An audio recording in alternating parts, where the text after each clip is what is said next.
Hello again, friends, and welcome to day 2 of 30 inks in 30 days. Today's ink is Andromeda. It's beautiful, so I'm excited to use it.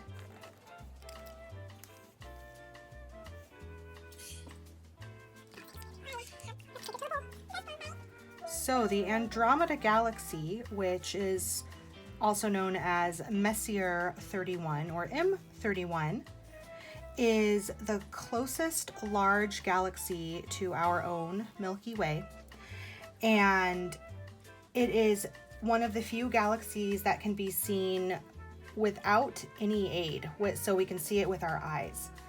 It is a spiral galaxy. It has approximately 1 trillion stars, which is a number so large my brain really can't fathom it. It is 2.5 million light years away from our galaxy, and it shows up in the night sky as a cigar-shaped smudge. Eventually, Andromeda and our Milky Way will collide, and it will make one giant elliptical galaxy.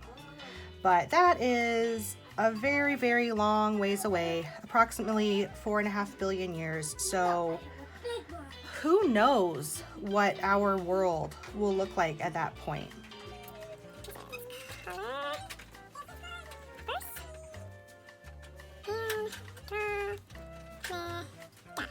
Is it a purple or is it a pink? I wouldn't really say this is a pink. It's on the pinker side of purple, so maybe it is magenta. I don't know if that sounds right. And then it develops a really, really, really lovely sheen right through here.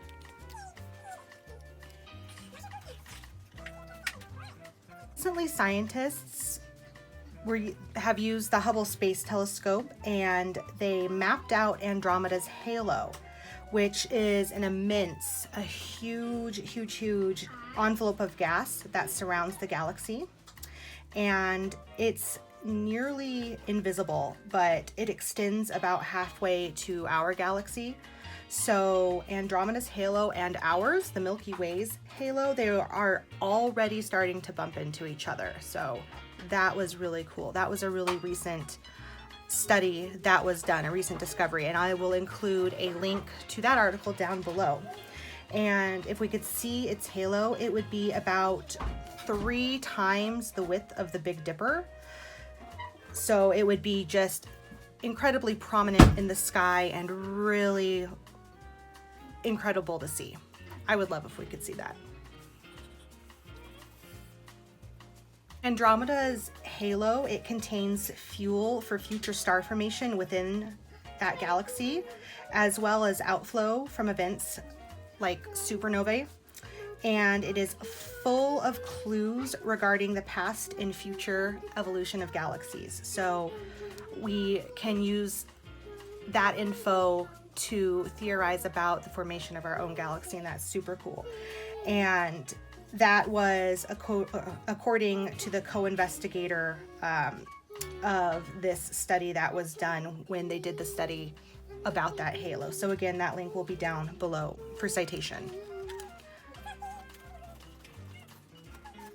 And as some of you may have known, Andromeda is a figure from Greek mythology. She was the daughter of Cepheus, who was the king of Ethiopia, and his wife Cassiopeia, which we know as another constellation in the night sky.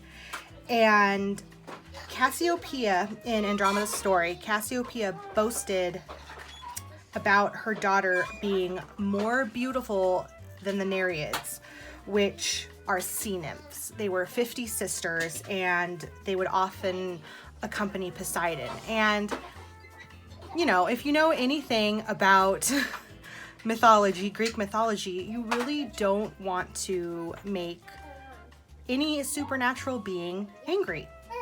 Poseidon sent a sea monster, Cetus, to attack the Ethiopian coastline as punishment.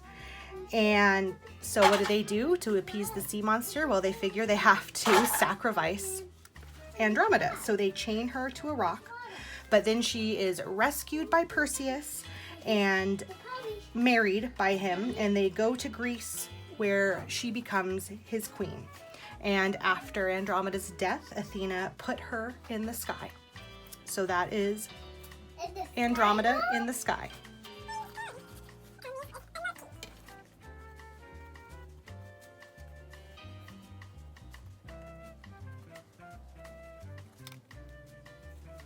You can really see that sheen that developed as it dried, nice and gold.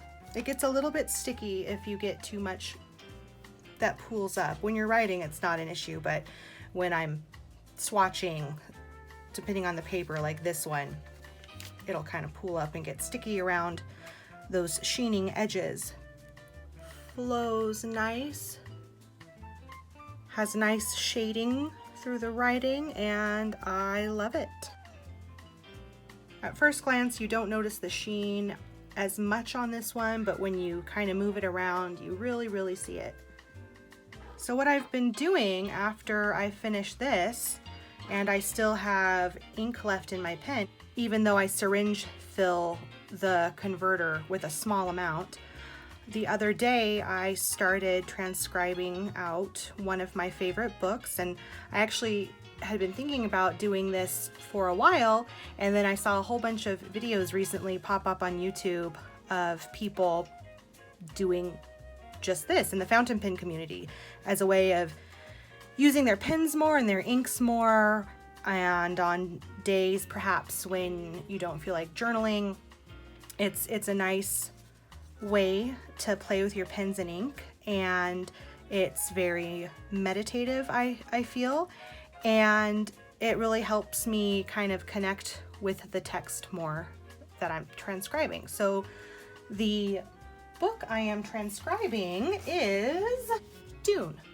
by Frank Herbert, and I have read this book many times by now, but I was due for another reread. I love this so much.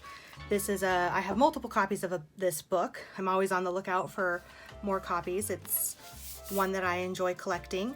This is copy edition, was a Christmas present from my parents this last year, and just, it's so, the end papers are just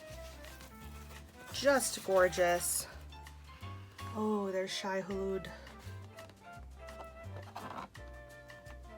The dust jacket is beautiful as well. Chani with her Cry's knife, her blue eyes, her spice blue eyes. So here is the journal I've been using to transcribe it. It is a Shinola brand journal out of Detroit. And I don't think the paper was specifically for fountain pens, but I have a test page in the back, and it does pretty well. Here's the front cover. I printed out the cover of the book with my Polaroid little instant printer. So here was the first day I did, just with one of my pens having Nebula Space Kitty in it. And then here was yesterday's with Colorverse Dark Energy. So I'm just going through, and a little bit later today I'll start with Andromeda. That'll be nice. That is it for day 2 of 30 Days of Inks. Thank you so much for watching. I hope you enjoyed it, and come back tomorrow for day 3. Thanks again. Bye.